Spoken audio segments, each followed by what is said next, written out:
vernacular medium, and the taxi driver is reading that story and demanding to know why not me. Of their performance, they were a billion-dollar entity. So that's non-trivial. But over to Kiran first. Talk to us about becoming an entrepreneur and what does it mean in the creative economy, in the kind of work that you do, and of course, Ajit, who was an entrepreneur long before I became an entrepreneur. So Ajit, love to hear your views on that, particularly for young people. Well, I don't have much entrepreneurial experience myself, but all I know is creative people have to be entrepreneurial. They have to know how to sell their ideas. They have to know how to get out there and get whatever they want done, whether you're a writer or a painter or a filmmaker or any creative person. And because entrepreneurship at the end of the day is creative. It is the ability to create an idea that people can consume, can desire, and hopefully need as well. It's not just hot air. But I think the problems again facing, if you just go back to what I said about Indian education, if you've survived it and you've come out with ideas that you would like to share with the world, then I think the only real problem in this country is the lack of structure. I find it especially in my own industry, which was of course declared an industry far too late, and was literally the product of the hard work and vision of regular individuals. Some people who had come to Bombay after partition, and a motley bunch of people who put in their own money and their own land with no help from any government, and were expected to do great things. They were just regular people. They had no CII, no business, acumen in that sense, no backing from anyone.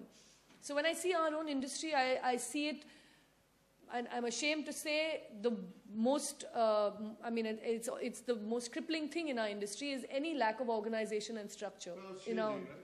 Well, not enough.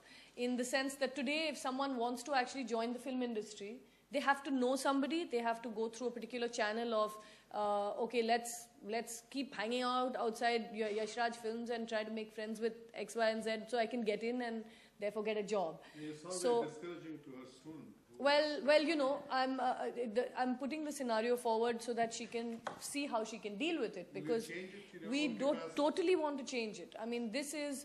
We are hoping to do it. It's again, in this film industries, it's a very complex thing, so I don't want to go into it because there's so many film industries across the country. So even if we just look at the Mumbai film industry, it's complex enough because each and every person who's made even a tiny little short film is a producer.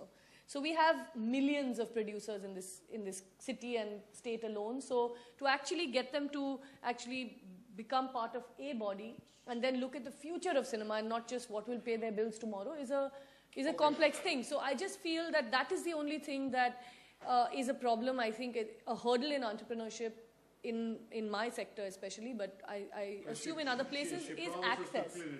Yeah, we are all part of this effort. Make a film on entrepreneurs after Kolkata. Okay, when you discuss entrepreneurship in India, most people assume India has very few entrepreneurs. It is accurately not true. If you define entrepreneurship and the opposite of it as being a salaried employee, salaried employees in India are only 18% of the working group. All others, 82%, are on their own. It could be somebody who's a domestic servant on their own, or it could be small business. And you also find this pattern saying people from quote-unquote business communities seem to be the majority of entrepreneurs. And we think that there's something in their blood genes. No such thing. No such thing. The real reason is the availability of capital in an organized way is a problem. It's an acute problem in the film industry. Some of my friends are ad filmmakers, so tangentially I know that industry. Typically what happens is if you start and you want 10 lakhs of rupees to make your first venture and your parents don't have it, if you come from a business community, they have ways of financing this. But if you come from a middle-class family like mine and your dad is a doctor, and he doesn't have the money to give you, there is no way. The Indian tax system does not favor, let's say, for me to invest in a startup venture, and if that fails, that to be written off. So some of us, including myself, are pushing the finance ministry very, very hard One step we have had a success, which is to create the limited liability partnership firm that bill got passed after 5 years of pushing. That's one very, very important thing.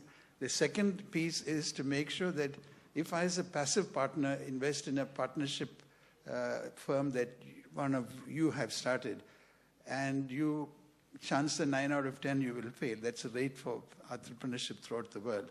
And if you lose that business and I have to write it off, today under Indian income tax law, it is virtually impossible for me to write my 10 lakhs off. Whereas in the United States, I can write the full 10 lakhs off immediately. So these kind of institutional arrangements are needed to create early stage financing. Because you can't go to a bank. The risk rate is too high to start up. So no bank will say, pledge your grandfather's house, I'll give you money. So we don't want that, right? So I think we have to look at the institutional connections, and I think even in a film industry, I think in the 60s and 70s, I think smugglers were financing most of it because nobody else would. Pardon me? Yeah, because nobody else would risk the capital. Inherently, a creative product like a film, chances of success are what, 1 in 10? Absolutely. At best. And this is true in software. It is true in anything creative. So I think we have to fix the institutional arrangements for it, and some of us are pushing hard, and please join the Thank you, Ajit. Actually, I don't mean to cut it short, but this has been an amazing conversation. Let's have one question from under 25, from students. Yeah. Okay. There, in the orange T-shirt. Okay. Yes. Orange T-shirt. You're not from Gujarat, are you? Go ahead.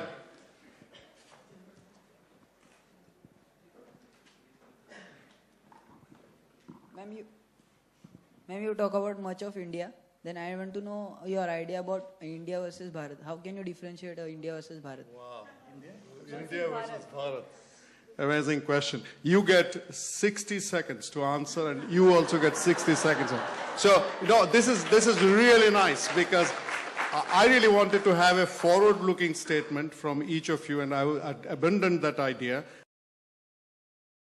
Gupta. Sandeep is the prize winner, next prize winner, okay? And this is real, not like 2 return ticket to moon. Okay? So this is the man, right, Kumar? So 60 seconds. Tell us India that is Bharat, India versus Bharat, and how India can become Bharat. Actually, much of our discussion today was about that, is that I said that I feel India, we cohabit so many Indias at one time. So while I live in India, I know that there's a reality, there are many different realities. The only way to make our nation, we'll always, I think, have this distinction as long as we have such a vast divide between rural and urban India, English-speaking India and regional languages. And I think the only way to overcome it is to include and accept and to see that Bharat also in yourself, to become multilingual, to travel. We are a diverse country. That's our strength. Well, Ajit. The term Indian Bharat seems to normally come loaded with various value judgments. One is inequality of income. The other, sometimes I feel, is the English-speaking fluent class versus the others. Rural versus urban. I think all speaks of unequal. Bharat seems to be in some ways lesser entitled than the India portion of it. I think by the time you get to be my age, which is about 50 years from now, or 40 years from now, I hope you guys will work and solve He wants it in the next 10 years, Ajit, not 10, by the time he is your age,